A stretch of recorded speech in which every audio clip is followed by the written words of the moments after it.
Welcome to the Deep Dive. Today, you and I are going to plunge into something that, well, it grabs our attention for all sorts of reasons. The world's most dangerous roads. Think about it. These aren't just slightly inconvenient routes. They're places where the stakes are incredibly high. Yeah. Globally, around 1.3 million people die in traffic accidents each year. That's a mind-blowing number. It really is. It even led the WHO to launch a decade of action for road safety. But in this deep dive, we're focusing on the absolute extremes. Right. The roads where simply getting from point A to point B demands serious skill, courage, and maybe just a little bit of holding your breath. That's right. We've gathered information focusing on a list specifically the 10 most dangerous roads in the world. Okay. Now, when you hear that, some, dramatic images probably pop into your head. For sure. And while some roads might look more perilous than they actually are, the ones we're going to explore with you today present very real, significant dangers. We're talking about locations spread across the globe, each with its own unique and, frankly, terrifying set of challenges for anyone who dares to travel them. Okay, let's dive right in, shall we? First up is Italy's Stelvio Pass.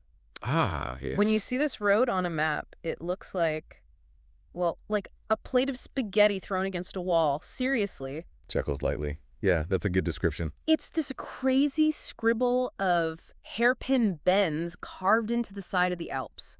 For you, thinking about driving it, what's the first thing that jumps out? What's immediately striking is just the sheer density of those hairpin turns.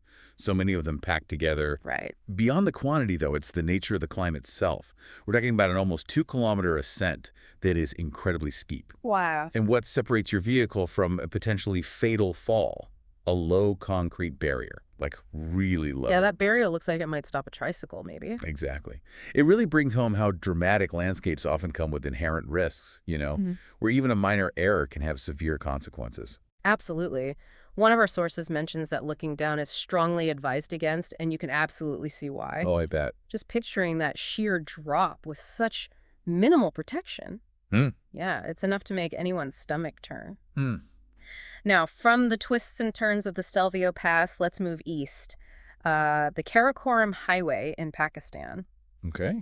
This one sounds like an incredible feat of engineering, but with a really significant human cost, as you'll see. It truly is remarkable. This highway serves as a crucial link between Pakistan and China, climbing all the way up to the Khunjerab Pass. Which is at what altitude? A staggering 4,693 meters. Just think about the challenges that altitude alone presents. Right. Breathing, engine power, everything. Exactly. Our information highlights that the section in Pakistan is largely unpaved, which adds another layer of difficulty. Unpaved at that height. Wow. And to top it off, it's incredibly vulnerable to floods and landslides, a constant threat in such mountainous terrain. Which, given the towering peaks and unpredictable weather, is a pretty constant threat, I'd imagine. Yet, despite all these dangers, it's apparently a tourist attraction, known for its breathtaking gorges along the ancient Silk Road. It is. It highlights our enduring fascination with both the sublime and the dangerous, doesn't it? Yeah, that mix of beauty and peril. And perhaps our willingness to accept risk in pursuit of experiencing something extraordinary. But the name. The Friendship Highway? Yeah, the Friendship Highway, given by its builders. It takes on a really somber tone when you consider the sheer number of lives lost during its construction. How many are we talking about?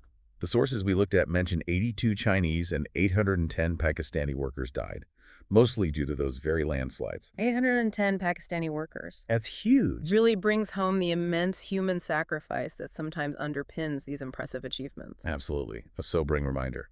Okay, let's turn our attention now to South America. Los Caracoles Pass in Chile. Right. The Snails Pass. The name itself, yeah, the Snails Pass, gives you a pretty good idea of what kind of road we're talking about, doesn't it? It certainly does. This is another high-altitude route, snaking its way through the Andes at around 3,176 meters, connecting Argentina and Chile. Still very high up. Oh, yes. The sources emphasize the steep, winding curves, which are a significant challenge in themselves. But what's particularly concerning What's that? is the fact that large articulated lorries regularly navigate this route. Huge trucks. On those tight bends. Exactly.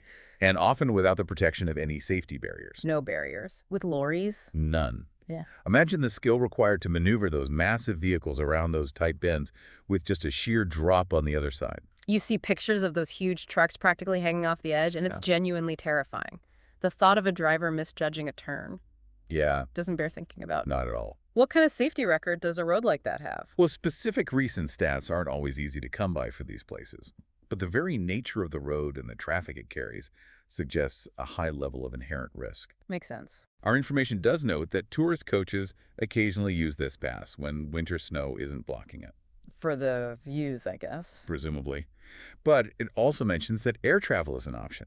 And there's even the possibility of the Transandine Railway reopening. Offering a less precarious alternative. Precisely. A train sounds much more appealing there, I think. I can imagine a lot of travelers were very happy to see that railway back in action. Now, let's shift our focus. A road with a rather grim local nickname, the Widowmaker in the UK. Yes. In the Peak District. You might not expect to find such a designation attached to a road in the English countryside, right? What makes this one so notorious? That's right. It's located in the seemingly tranquil Peak District, an area known for its picturesque landscapes. Beautiful area. Very. However, between 2006 and 2008, this particular country road experienced a shocking 34 serious or fatal accidents. 34 in just 2 years. Yeah. As a result, the Road Safety Foundation labeled it the most dangerous route in the UK back in 2010. Wow. It just shows danger isn't always obvious, I suppose. Exactly. Sometimes seemingly pleasant routes can harbor hidden risks. That's a surprisingly high number for what sounds like a relatively short stretch of road in a, generally safe country. Who is most at risk there? What's particularly striking is the disproportionate number of motorcyclists involved in these incidents. Okay. The information suggests they're drawn to the area's beauty and the challenging roads. Makes sense for bikers. But this specific stretch is characterized by treacherous bends, and these are often bordered by unforgiving stone walls and steep embankments. Right. No runoff area. None at all. Hence the local and rather chilling nickname. It's a reminder that even roads that appear inviting can hold significant dangers if approached without caution. Definitely a cautionary tale. Okay, moving on, let's head to Croatia and its coast route. The Adriatic coast, yeah. Croatia's hugely popular, famous for that stunning coastline. So what makes its coastal roads particularly dangerous? Well, while the coastal scenery is undeniably spectacular, our sources point to a high average of yearly traffic accidents across Croatia, over 11,000. 11,000 a year. That seems high. It does. And the Adriatic coastal route is a significant contributor to this statistic. The key issues appear to be speeding and congestion. A bad mix anywhere. Especially, as you say, on roads that are already inherently challenging due to their location. So what makes the geography of this route so risky? The information emphasizes the sharp curves that cling precariously to the cliff faces. Okay. And often with a complete absence of safety barriers. Again. No barriers again. That seems to be a theme. It really does. So you've got potential for high speeds on open stretches, then heavy traffic in tourist season causing congestion, tight turns demanding precision. And nothing to stop you going over. Exactly. Nothing to prevent a vehicle from going over the edge in case of an error. It's a combination that requires constant vigilance. Sounds incredibly nerve-wracking, a place where you definitely want to keep your eyes on the road and maybe not so much on the beautiful views. Probably wise, yeah. Now let's travel to China and explore the Guoliang Tunnel of the Taihang Mountains. Oh, this one's fascinating. This one has a truly fascinating and somewhat terrifying origin story. It absolutely does. Located in Henan province, this 1.2-kilometer tunnel wasn't the work of some big engineering firm. No. No. Back in 1972, local villagers essentially carved it out of the Taihang Mountains using primarily hand tools. Hand tools. Through a mountain. Yep. Primarily hand tools. Tragically, our sources indicate that there were fatalities during this incredibly arduous construction process. I can only imagine. Building a road through a mountain with sheer willpower and basic tools. Incredible. An astounding feat of human determination, but also, a stark reminder of the immense dangers involved in creating these connections. So what's the tunnel itself like to drive through today? The dimensions are quite tight, only about 4 meters wide and 5 meters high. Okay, not much wiggle room. Not at all. But what's particularly noteworthy, maybe even scary, is that in some sections, there are open edges. Open, as in no wall. Open edges that drop directly down to rocky cliffs below. Seriously, inside the tunnel. Inside the tunnel, in parts. This has understandably earned it the very fitting nickname, the road that does not tolerate mistakes. That nickname really says it all. It's hard to imagine the level of skill and unwavering focus required to navigate that, knowing a sheer drop is just feet away. Absolutely. One wrong move. Yeah. Catastrophic consequences. It's a powerful example of human ingenuity overcoming obstacles, but not without significant risk. Okay, next up, we're heading to India, the Zojila Pass. Another high-altitude Himalayan pass. Sounds like another vital yet incredibly perilous route. Correct. The Zojila Pass is situated between Ladakh and Kashmir in the western Himalayas. It's essentially a dusty mountain track. A track, not really a road. Pretty much. But it serves as a crucial lifeline for the Ladakh community, providing a vital connection to the outside world. But that connectivity comes at a cost, I assume. A significant cost in terms of safety and reliability. For starters, it's frequently blocked by heavy snowfall during the winter months, Isolating the region. effectively isolating the region for extended periods. Yeah. But even when it's open, the road itself is a 9-kilometer stretch that zigzags precariously. How high up are we talking? High altitude, again 3,528 meters. And critically, our sources highlight the complete absence of any edge barriers. No barriers. Again, this is becoming predictable but still terrifying. It is. On one side, you have a solid rock face, and on the other, well, nothing but a steep drop. Not good for vertigo sufferers. Definitely not a journey for anyone who experiences vertigo or has a fear of landslides, which are, a constant threat in that kind of environment. It paints a vivid picture. Narrow, winding path, side of a massive mountain. Okay, now we're moving into a different category of danger. Iraq's highway of death. Yes, a very different kind of danger. This isn't primarily about treacherous terrain or tricky roads, is it? It's about the devastating impact of armed conflict. This is a stark and tragic reminder that roads can become incredibly dangerous for reasons far beyond their physical characteristics or driver skill. So what exactly is the highway of death? It refers to Highway 80, the main route leading from Kuwait City towards Basra in Iraq. Right. During the first Gulf War, in February 1991, retreating Iraqi military vehicles and other traffic along with them were subjected to intense bombing by U.S. aircraft. Intense bombing. The sheer scale of destruction is hard to comprehend. The sources we have mention a staggering number of vehicles destroyed, around 2,700. 2,700 vehicles. Just imagine that. It's almost impossible to visualize that level of devastation spread across a single stretch of road. What kind of human cost are we talking about? Well, the exact number of casualties was never definitively confirmed.